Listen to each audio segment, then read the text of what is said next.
بسم اللہ الرحمن الرحیم اللہم صلی علی سیدنا محمد وعلی آل سیدنا محمد وبارک وسلم وصلی علیہ الحمدللہ رب العالمین والصلاة والسلام علی رسولہ محمد وعلی آلہ واصحابہ اجمعین۔ السلام علیکم ورحمۃ اللہ وبرکاتہ۔ محترم ناظرین کرام، الحمدللہ ثم الحمدللہ، آج 7ویں ذو الحجہ ہے اور ذو الحجہ کی 7 تاریخ ہے۔ ماہ ذو الحجہ کے پہلا عشرہ بڑی تیزی سے گزر رہا ہے۔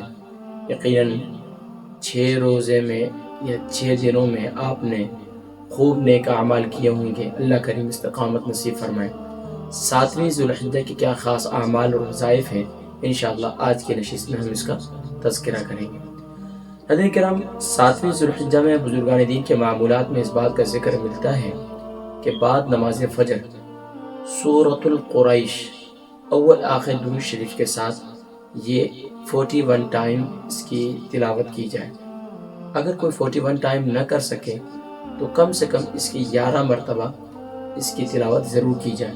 اللہ تبارک و تعالیٰ بہت برکتیں نصیب فرمائیں گے۔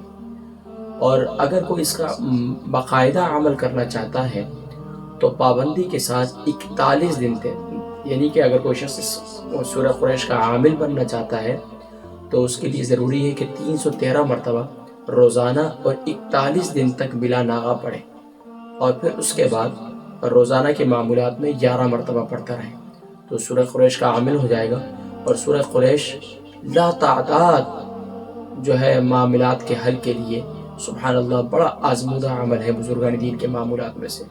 تو اس کا ذکر ملتا ہے کہ سبحان اللہ، یہ اللہ تبارک و تعالی دل کو تقویت دیتے ہیں، فیصلے کی قوت عطا فرماتے ہیں اور ایک روحانی خاص طاقت عطا فرماتے ہیں۔ تو سورہ قریش کی تلاوت بعد نماز فجر کم سے کم 11 مرتبہ کیجیے، اور یہ اگر کر سکیں تو 41 ٹائم ضرور اس کی تلاوت کیجیے۔ بعد نماز ظہر آپ نے کون سا عمل کرنا ہے؟ بعد نماز ظہر سورہ فتح آپ نے تلاوت کرنی ہے۔ 26ویں سپارے میں ہے، 25ویں سپارے 26ویں سپارے میں سورہ فتح ہے، اور اسے آپ نے اس کی تلاوت کرنی ہے۔ انا فتحنا لک فتحا مبینا، یہ پوری سورہ مبارکہ اول آخر درود شریف کے ساتھ آپ نے اسے 1 مرتبہ پڑھنا ہے اور اللہ کی بارگاہ میں دعا کرنی ہے، اور یا رب العالمین، یا اکرم الاکرمین، آنے والی زندگی میں یا اللہ میرے لیے فتح و نصرت کے اور کامیابیوں کے دروازے میرے لیے، میرے بچوں کے لیے، میرے بہن بھائیوں کے لیے، تمام امت مسلمہ کے لیے، تمام اہل اسلام کے لیے فتح و نصرت کے دروازوں کو کھول دیں۔ اب اسی طریقے سے بعد نماز عصر جو ہے وہ عمل ہے، سورہ یاسین شریف کی آیت ہے، سبحان اللہ، سلام قولا من رب الرحیم، سلام قولا من رب الرحیم، سلام قولا من رب الرحیم، اول آخر درود شریف کے ساتھ آپ نے اسے 100 مرتبہ پڑھنا ہے۔ بعد نماز فجر 100 مرتبہ سلام قولا من رب الرحیم، یہ اول آخر درود شریف کے ساتھ آپ نے بعد نماز عصر پڑھنا ہے۔ بعد نماز مغرب جو ہے وہ سورۃ الواقعہ 3 بار پڑھنی ہے آپ نے۔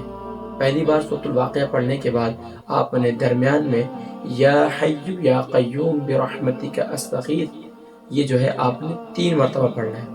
ایک مرتبہ سورہ واقعہ شریف پڑھیں گے، پھر اس کے بعد درمیان میں یا حی یا قیوم برحمتک استغیث، یہ جو ہے آپ نے 3 مرتبہ پڑھنا ہے۔ پھر سورہ واقعہ پڑھیں گے، پھر درمیان میں سورہ یا حی یا قیوم برحمتک استغیث، پھر اسی طریقے سے تیسری مرتبہ پڑھیں گے، اور اس کے بعد یا حی یا قیوم برحمتک استغیث پڑھیں گے۔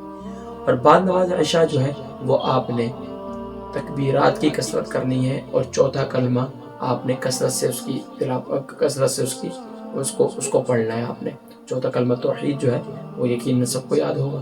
اگر چوتھا کلمہ توحید نہیں آتا، ویسے تو یاد کرنا چاہیے، تو کم سے کم پہلا کلمہ جو ہے آپ نے اس کی 1 تسبیح ضرور پڑھنی ہے۔ اللہ تبارک و تعالی ہم سب کو ماہ ذو الحجہ کی خاص برکات نصیب فرمائے، اور ہم سب کو بھی وہ تمام برکات نصیب فرمائے جو بزرگان دین جن معمولات کو اختیار کر کے ان برکات کو حاصل کیا کرتے تھے۔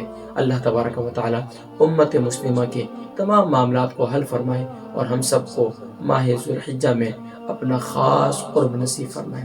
اپنی دعاؤں میں یاد رکھیے گا انشاءاللہ العزیز، 8ویں ذو الحجہ یوم الترویہ کہلاتا ہے، یعنی حج کی تیاریاں ہیں، اور اہل حجاج جو ہے ماشاءاللہ اس کی اب ماشاءاللہ حج کے ایام شروع ہو جائیں گے، تو انشاءاللہ کل کا یعنی کہ 8ویں ذوالحجہ کا کیا خاص عمل ہے اس کا ذکر انشاءاللہ ہم اگلی نشست میں کریں گے۔ اپنی دعاؤں میں یاد رکھیے گا، انشاءاللہ العزیز ملاقات ہوگی اگلی نشست میں، اس امید کے ساتھ کہ اس پیغام کو تمام امت مسلمہ تک پہنچائیں گے۔ السلام علیکم ورحمۃ اللہ وبرکاتہ۔